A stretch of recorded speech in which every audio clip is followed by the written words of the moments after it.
আবার অনেক দিন পর আমরা তিনজন একসাথে তো গিয়েছিলাম স্টেশনে কিছু সুন্দর সময় কাটাবো বলে। আসলে আমাদের এতটাই কাজের প্রেশার যে অফিসে আমরা ঠিক করে কথা বলে উঠতেই পারি না একে অপরের সাথে। তাই আমরা কথা বলার জন্য আলাদা করে সময় বের করে নিই। তবে খুব সুন্দর একটা আড্ডা দেওয়ার জায়গা হচ্ছে আমাদের স্টেশন।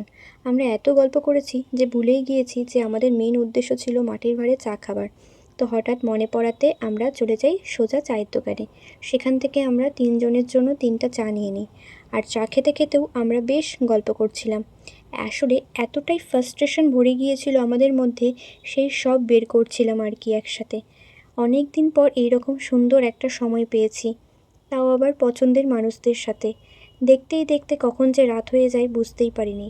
চা খাওয়া কমপ্লিট করে আমরা রাস্তা দিয়ে হাঁটা শুরু করি। আসলে ভেবেছিলাম হাঁটতে হাঁটতেই বাড়ি ফিরবো, চোখে পড়লো লিচুর দোকানের ওপর। দিদি আবার কয়েকটা লিচু কিনলো সেই দোকান থেকে। আমরা দিদির কাছ থেকে দুটো দুটো করে লিচু খেতে খেতে বাড়ির উদ্দেশ্যে রওনা দিই। তো এই ছিল আজকের ছোট্ট একটা ব্লগ। আশা করি তোমাদের এই ছোট্ট ব্লগটি ভালো লাগবে। যদি ভালো লাগে তাহলে আমার চ্যানেলে লাইক, কমেন্ট আর সাবস্ক্রাইব করে দিও। তো দেখা হবে নেক্সট ভিডিওতে। Tata, by.